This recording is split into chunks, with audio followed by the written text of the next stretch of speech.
So the crypto market has been pretty busy over the last couple of days. We've seen new reports come out from BlockFi about women in crypto, to Shake Shack and CVS getting into NFTs and the Metaverse, and even Bitcoin has seen a lot of key movements in terms of technical analysis. So let's talk about everything, starting off with technical analysis. Right now, we're seeing that Bitcoin's price has broken below a key support of $40,000 per coin over the last couple of days. When we look at the 4-hour charts right now, we see that Bitcoin's price broke back down and is now staying just above this upward trending support, this ascending triangle that we have formed over the last couple of days. The good news here is that we're still above a key support at $38,000 per coin for Bitcoin. So over the coming days, it's going to be very important that we stay in between this ascending triangle, this blue line right here, and the orange on the top in order to maintain the bullish outlook. And then eventually by right around March 18th, March 16th,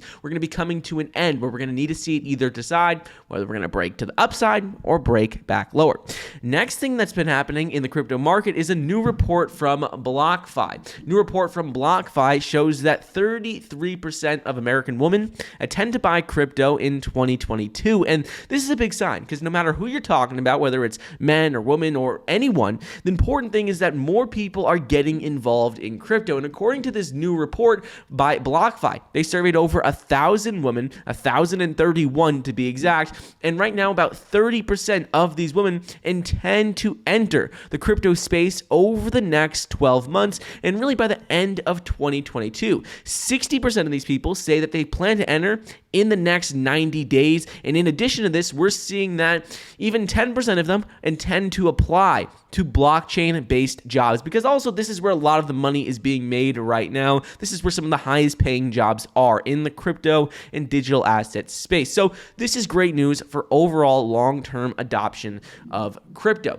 Speaking of adoption of crypto, we've seen so much adoption in terms of payments and donations of crypto to Ukraine. Over the last couple of days since February 26, 2022, we have seen over 115,000 crypto asset donations to Ukraine, right now totaling around $60 million. The largest was that $5.8 million donation from the founder of Polkadot, but we've seen people donate Bitcoin, Ethereum, Tron. People have donated even NFTs, Dogecoin, and so many more cryptocurrencies than just Bitcoin. We've seen a really explosion in terms of mass adoption and utility of crypto that people would have never seen before. So this is something that's very exciting. We've seen CryptoPunks donated. We've seen other NFTs donated. We've seen many smaller altcoins donated. And the bottom line here is that Ukraine is continuing to raise millions of dollars from people donating crypto. And this would have been something that was impossible just a couple years ago. And according to a recent tweet on a recent post on Twitter, I talked about the other day, one of the Ukrainian ministers said how without crypto, this would have been impossible. That because of crypto, they're able to raise money quickly. They're able to distribute these funds and actually use them faster than they would have ever been able to do before, especially with how Russia is invading them from all sides. Next thing I want to talk about is going to be what is going on with Switzerland, because Switzerland, and that same vein of what is going on with Russia and Ukraine, Switzerland has said that they plan to freeze all crypto assets owned by Russian citizens and businesses. And this is a big deal because many sanctions are already imposed on Russia by the European Union in response to everything going on between Russia and Ukraine. And seeing Switzerland jump on board and say, look, that we're freezing all crypto assets owned by Russian citizens and businesses, some people think is a good thing. People think that there's two sides to this. Some people think that this is great. We should there should be sanctions in place. There should be restrictions in place on what is going on with Russia and crypto. Other people say, well, crypto is supposed to be decentralized and there shouldn't be any restrictions in place. There shouldn't be anything holding back people from buying or selling or using crypto. So let me know your thoughts on this. Do you think it's a good thing that Switzerland is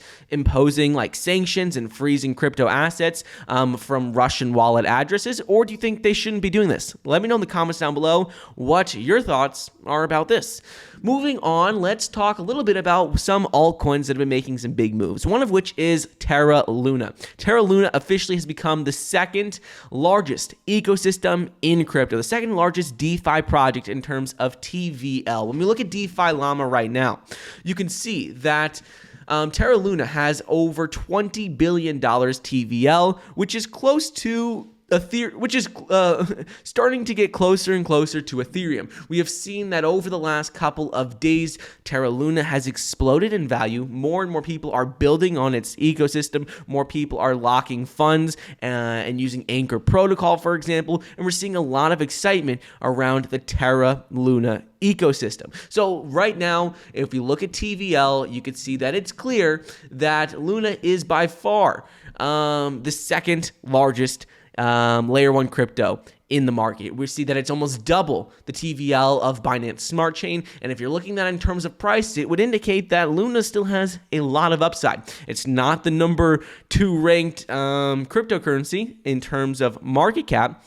It's pretty far behind BNB. It's pretty far behind a couple of other projects. Yet, if you're looking at which projects have the highest TVL, it should be Bitcoin, the cryptocurrency with the highest market cap, Ethereum, and then Terra Luna. So, if you're looking for a project that has been exploding in terms of usage and utility, Luna is one of those projects that still has significant upside if you're looking at its TVL versus market cap. And last couple stories of the day is going to be what is going on with CVS and Shake Shack. So we've seen that CVS has recently filed a couple of new trademarks for NFTs and the Metaverse, and they're getting more heavily involved in this space. And this isn't the first time that we have seen a traditional retailer get involved in NFTs and the Metaverse. We don't know a lot of details of the specifics just yet, but what we do know is that they filed 4 different trademarks, and they have big plans to move into the NFT and Metaverse space in the coming months and years. And last thing is going to be with Shake Shack. Shake Shack has officially announced a giveaway for anyone who's using Cash App debit card at their stores in March. Anyone who uses their Cash App debit card in a Shake Shack store through March is going to be receiving some form of Bitcoin rewards. They're doing a Bitcoin reward right now where anyone who uses a Cash App debit card in one of their stores by the end of March 2022 will be receiving Bitcoin. And this is very exciting to see. So there's a lot's happening in the crypto market, from regulations to big announcements this week with the Federal Reserve, to what's going on in Russia and Ukraine, to even just retailers getting into crypto. So let me know your thoughts on everything going on. As always, make sure to follow me on Twitter for the latest content, most up-to-date content, because we post a lot of stuff there that we don't talk about on YouTube. And we will be doing a couple of giveaways when we hit 10,000 followers, which we could hit by the end of this video. Just make sure to follow me on Twitter. But I hope you enjoyed today's video, and I'll see you guys in the next episode. See ya.